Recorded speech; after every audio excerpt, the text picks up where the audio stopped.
Alright, what's up guys? The C-130's here. I have not uploaded anything in a long ass time.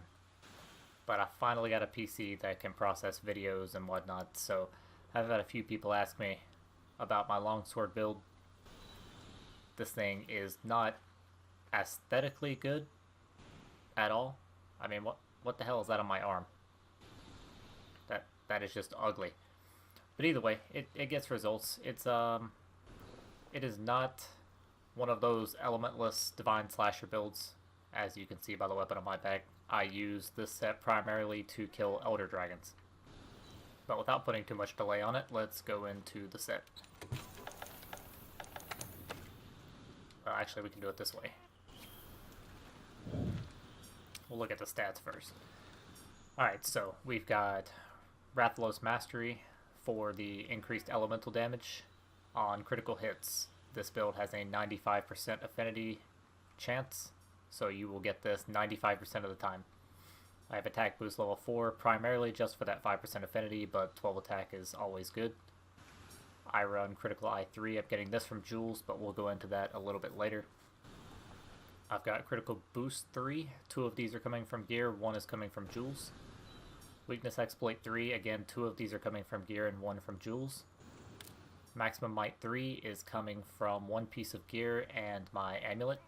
And then flinch free is coming from a piece of gear. This is not really necessary. You could probably trade those gauntlets out for something else, but I do like having the flinch free because if you have somebody on your team who does not know how to use a hammer, or if you're running with someone with a hunting horn, they tend to hit you a lot. So this helps prevent that just a little bit. Now looking at the gear, I use the Extermination's Edge primarily for the dragon damage and high elder seal. Like I said, I use this for killing elder dragons. I run the Wrathsoul Helm B and the Rathalos Meld to get the 2-piece Rathalos bonus. This is where 1 point of the critical boost is coming from, and the other point is coming from the Xeno Claws.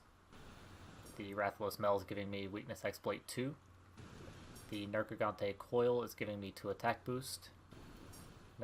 Nergigante Greaves, I can't say that word, man. Giving me maximum might level 1, and the third is coming from the Charm.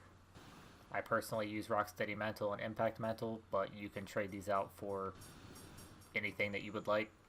I would honestly recommend not getting used to the Rocksteady Mantle because there's a lot of monsters in this game who will combo you, and they will drop you from 100 to 0 very, very fast while you're wearing this. We'll take a look at the jewels real quick. Alright, so the only things here that you need to absolutely worry about are these 2 attack jewels. You will get one of these for free after completing the campaign, and the other one I have been blessed by RNGesus and I've received the second one. But these are the only 2 that I've ever seen. So I'm assuming they're pretty rare.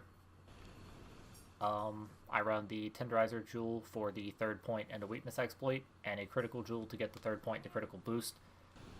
Now these 3 Expert Jewels are just giving me 10% extra affinity.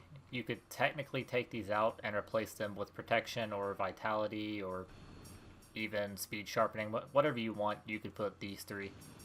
I just like the Expert because on my sword, I augmented my sword for health regen instead of affinity. If you choose to augment your sword for affinity, then you could obviously get away without using those gems. But I went for the health regen, so I choose to run critical eye jewels. So we'll just show the damage numbers.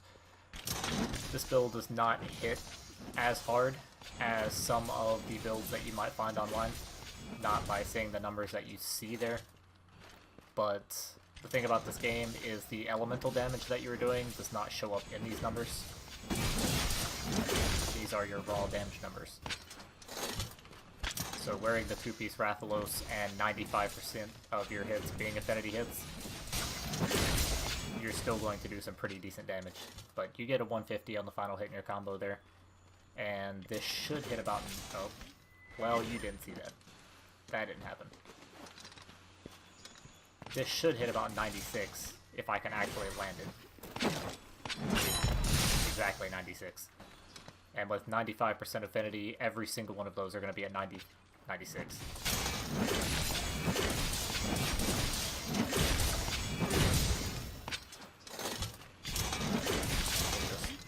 Just do the combo again, just so you can see it again.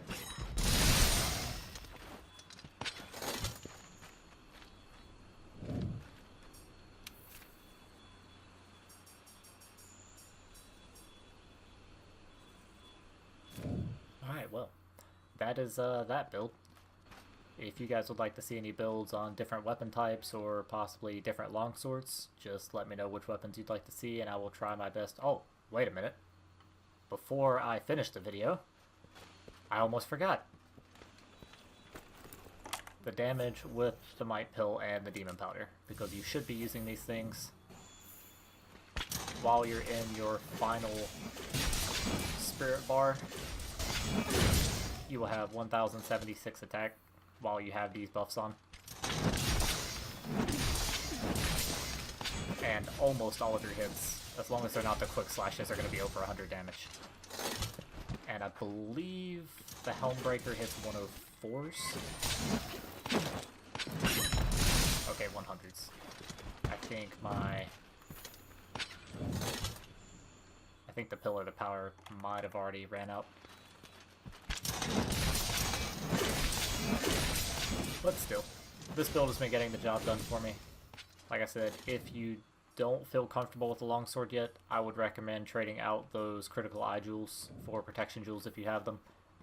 They make a world of difference when you're getting hit, but once you get used to the longsword, once you get used to your weapon, you feel comfortable with it, then you can get away without running as many protection jewels. But like I was saying, if you guys have any kind of recommendations for future videos, please let me know in the comment section below, and I will do my best to bring that content to you guys. Take it easy.